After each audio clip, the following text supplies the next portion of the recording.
my name is Laura and welcome to my channel, Bookies and Cookies, where I'll be talking about books and cookies. Yay! Now, one rule, if I ever say, come to my side, I have cookies, I'm obligated to read the book of your choice. I hope to never say that. I hope to never be that cliche. Don't let me do it.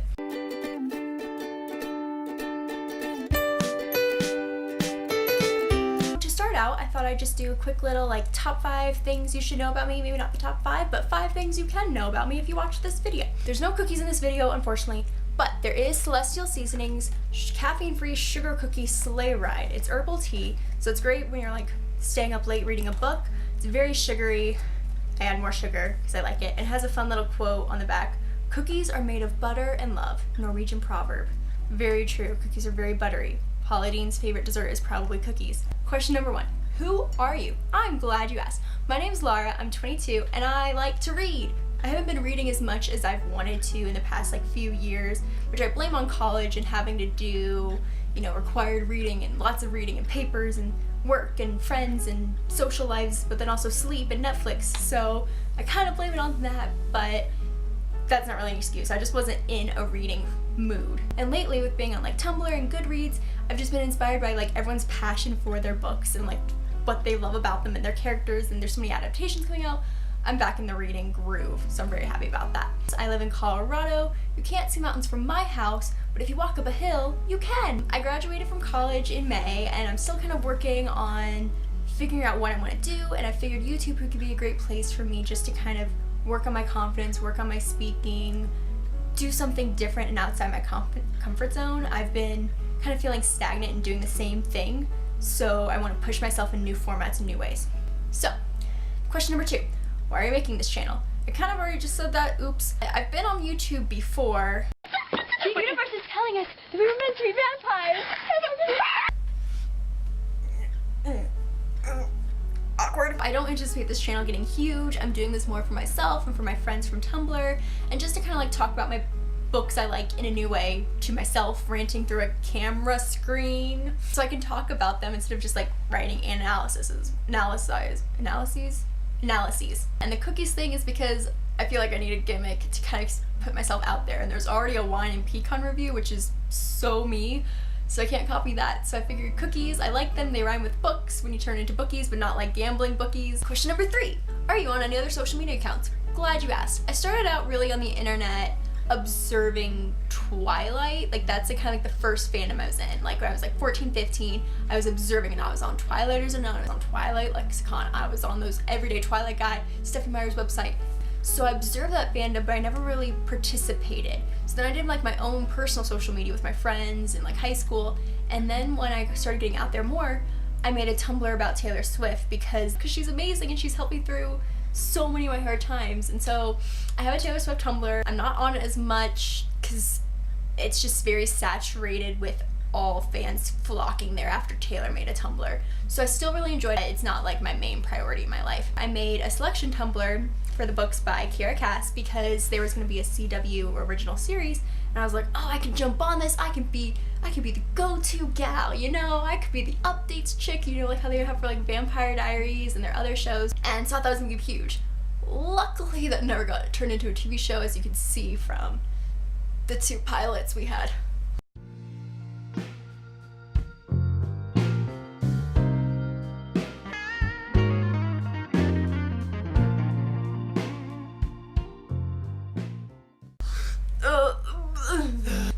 It's a wrap. So I run a Tumblr, Twitter, and Instagram for the Selection fandom, which I never thought I'd do anything other than Tumblr because that was just so my thing, and then I wanted to branch out.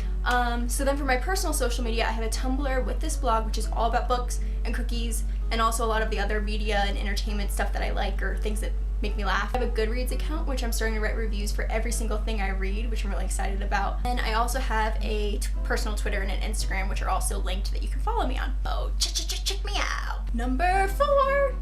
What else do you do besides read? I love television shows. I've been in a television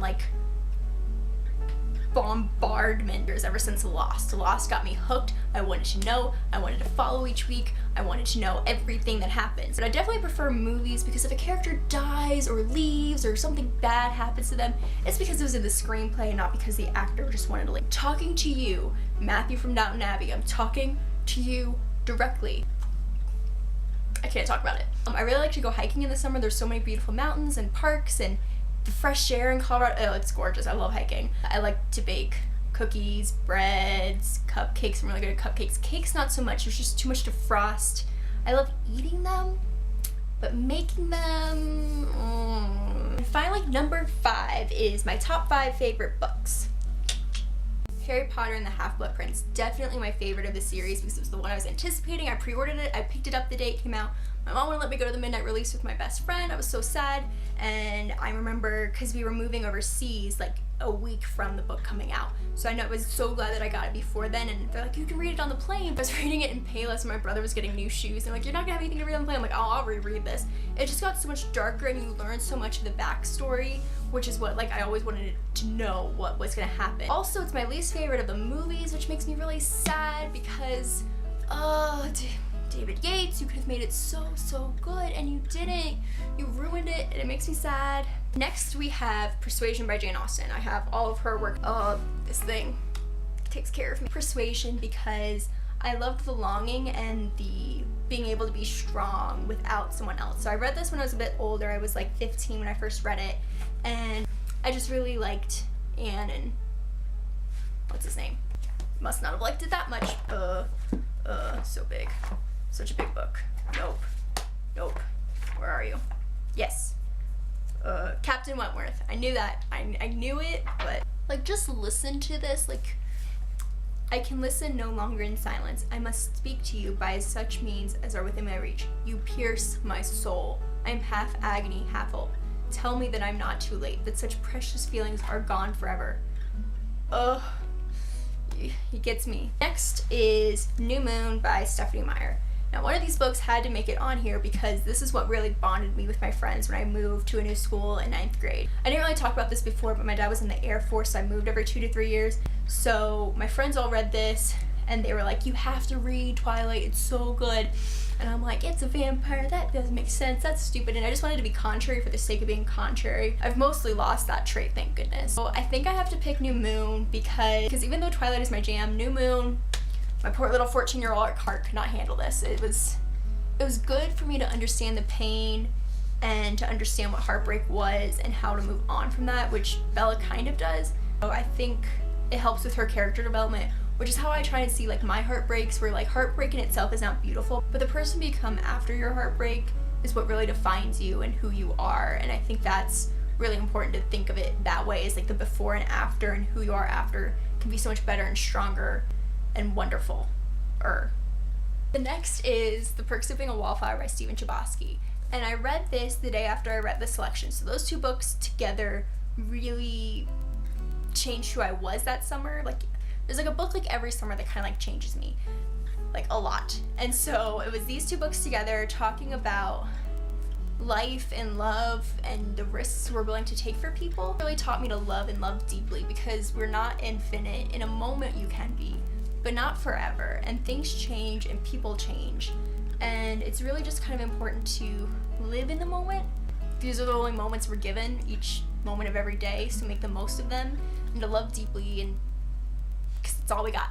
This book is The Siren by Kira Cass, and this was her first book. It was self-published in 2009. She didn't have an editor, she didn't have a marketing team, she just had a story that she loved, and she wanted to share it with the people who cared about it. And this book I read the summer of 2013, so this was another book that completely changed me forever, and it was just fresh and different, and though it was flawed, like it takes a long time to get to the main meat of the story, which she's changed in the new version. I'm gonna have to say that I prefer this one just because of what it did for me. Like, I love the new Siren as well. I'll be making a review video of that soon, and a discussion video. But man, this dang book, I just want to talk about it all the time. This book has been remade and is coming on January 26th from Harper Teen. I've read it. Oh boy, y'all are gonna go crazy. Y'all are gonna go crazy. You're gonna have so many feels, good and bad feels. Feels are just feelings in general. Like, feelings are good to have. Like, make sure you have those. Check if you don't. Thank you so much for watching. This is probably much longer than I meant it to be, and it's gonna be a hell for me to edit, but thank you so much for watching and for like caring enough to watch this far in the video. If you've made it this far, yikes. Good for you. I don't know how I made it through recording all this, so thumbs up, I like you. If you like this, comment, like, subscribe, or just like bookmark me if you don't have a YouTube channel, like bookmark me, and come back if you're like not ready to commit, but like check up on me, because I hope to do some cool things. That's me. Sorry there's no cookies, but there will be another time, and I'll probably eat them while I review books. So stick around. I like you.